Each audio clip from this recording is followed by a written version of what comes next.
Hello mga ga, yung ating recipe ngayon ay napakadali lang pong gawin na hindi ka dito papalpak at hindi mo na dito kailangan ng oven. Kung may 4 ka na piraso ng buns, tara mga ga, gawin po natin yung special. Gawin po natin yung leche flan pudding, kaya simulan na po natin. Sa recipe na ito, gagamit lang po tayo ng 4 na piraso ng buns na tig 5 piso po yung isa nito. Pinupinuhin lang po natin yan at pagkatapos lagyan po natin ng 1 1/2 cup ng evaporated milk at 1/2 cup ng tubig. At pagkatapos, ibabad muna natin ito. Palambutin muna natin yung ating tinapay para madali lang po natin itong durugin. Ibabad muna natin ito ng mga 30 minutes. So dito mag-caramelize muna tayo ng 1/2 cup ng white sugar at lagyan lang po natin ito ng 1/4 cup ng tubig. Haluin ng kaunti at isa lang po natin ito sa katamtamang apoy ng ating kalan at hintayin po natin itong mag-caramelize. At pag malapot na ganito na po yung hitsura niya na nag-golden brown na ay agad na po natin itong ilipat dito sa ating may sizes na 8x3 ng cake round pan. At depende na ho yan sa inyo kung ano na sizes yung gagamitin po ninyo. At ipantay lang po natin yung ating asukal at ingat po kayo kasi napakainit po yung ating pinakalyanera. At isit aside lang muna natin ito.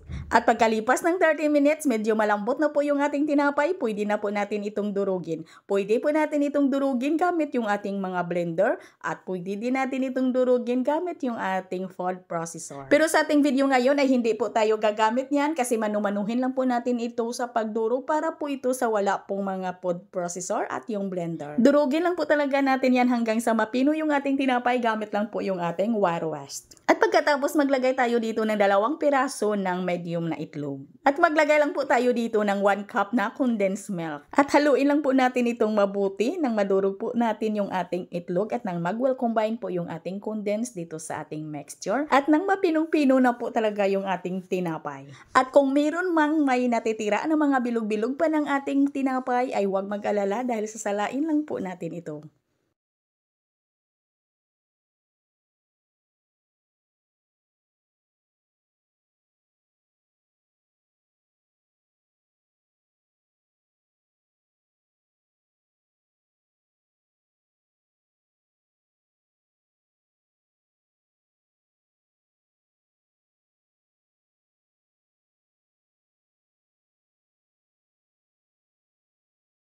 At meron talagang naiwan na ayaw talaga pumasok na sa ating butas ng ating strainer ay matigas talaga yung ulo. Kaya huwag na po nating pilitin ay hindi na lang po natin ito isama. At haluin ko lang po ito ng padandahan at huwag lang pong tagos doon sa ilalim kasi may asukal po dyan. At lutuin na po natin ito agad sa ating steamer at kailangan ay kulong-kulong na po yung ating tubig bago po natin ito isalang at kailangan takpan lang po natin ito ng aluminum foil. Dito sa kapal ng sizes na cake round pan na ginamit ko mga ga ay niluto ko lang po ito sa 30 minutes sa katamtaman or medium lang na apoy ng ating kalan. At mag-stick test lang po tayo. Ayan po, luto na po. At isit aside lang po muna natin ito. Palamigin lang muna natin. Pwede ding ilagay po ninyo sa inyong mga chiller. Itong akin na hindi ko na nilagay sa ating chiller. Hinayaan ko lang po yan ng 1 oras. Pagkalipas ng 1 oras ay unmold na po natin. Gagamit lang po tayo ng manipis na stick para pang scrape po natin dito sa bandang gilid para makuha yung dikit. Ayan na mga ga, napakaganda yung outcome at talaga namang napakasarap. Pwede mo itong gawing pang negosyo, pwedeng panghanda at pwede talaga na pagkakitaan po natin ito. At tara, kain na po tayo. Hanggang dito lang po yung ating video. Maraming salamat at bye-bye.